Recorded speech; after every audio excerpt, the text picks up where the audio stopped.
Hello again, everybody. It's nearly time to bring my ants out of hibernation. So this weekend I was getting things ready, and this is the setup. I've been laying things out. This is the nest, which will connect to a four-way connector with a water tower there. And then that obviously then connects to the outworld through one of the outworld holes. And then what I've done is I've got a second hole in the outworld which is open, and I've taken a pipe from that hole. I'm going to lead it all round the board like this, and it is then going to connect into a much smaller second outworld, which they've got to travel that length of pipe to get to.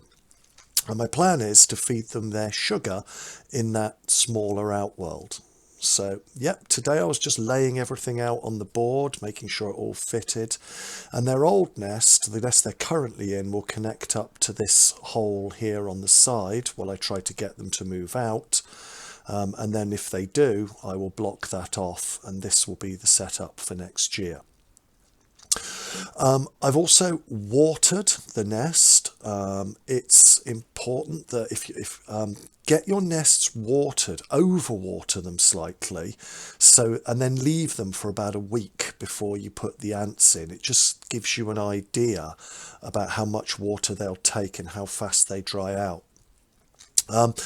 With Wakushi nests, actually, they change colour slightly. The gypsum does as it's getting wet. So what I was doing today was I was putting in enough water to fully change the colour of the gypsum and to get it to all go the darker colour.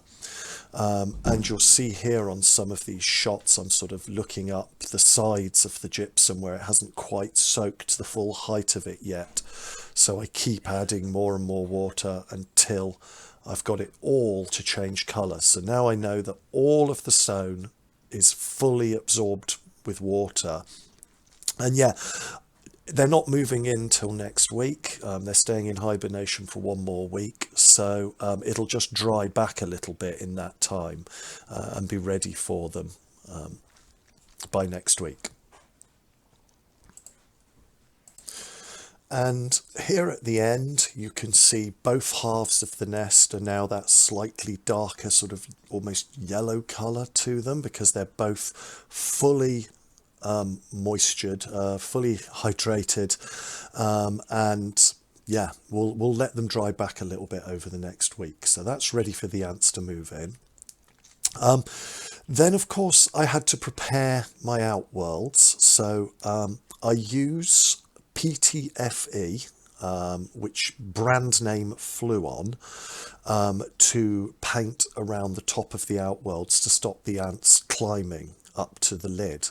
Now, I know my outworlds have got a lid, but I don't want, when I take the lid off, there are ants sitting on the underside of the lid, which I then have to worry about. I would prefer that they can't even get to the lid, and then the lid adds a second line of defence just in case they breach the Fluon.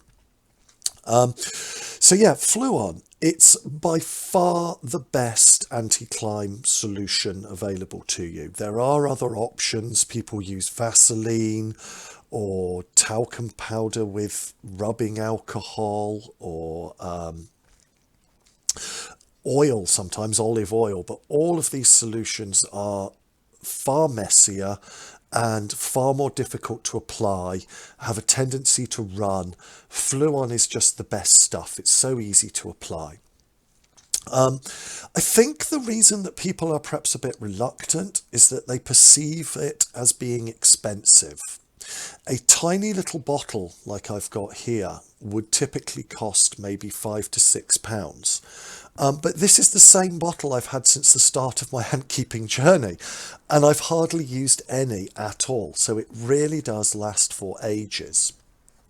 A little few care tips for your Fluon. First of all, if it's starting to separate because you haven't used it for a year, don't shake it, tip it backwards and forwards to recombine the parts. Keep it sealed because it does evaporate if exposed to air, and keep it out of sunlight, so keep it somewhere dark, because apparently sunlight reacts with the chemicals inside and can start to cause it to separate while it's still in the liquid form.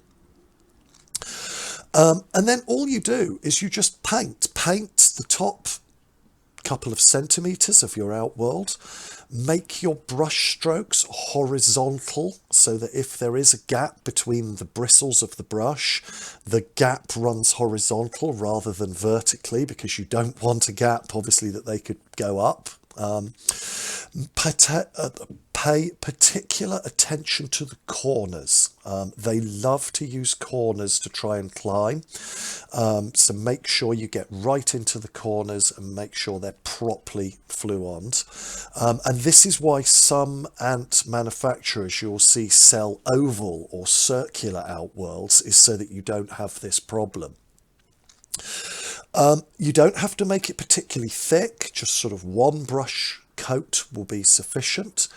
And then it dries in a matter of minutes, really, and leaves this sort of cloudy sort of look to it, so that you can actually see that you've applied it.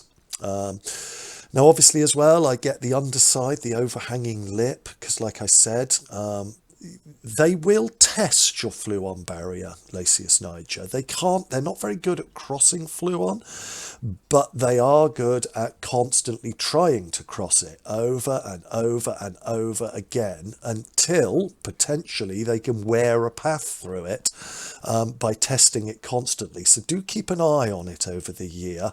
But to be honest, they've never got past my Fluon. They didn't get past it all last year, and I only put one coat on. One coat at the start of the year lasted me the whole season, and it was fine.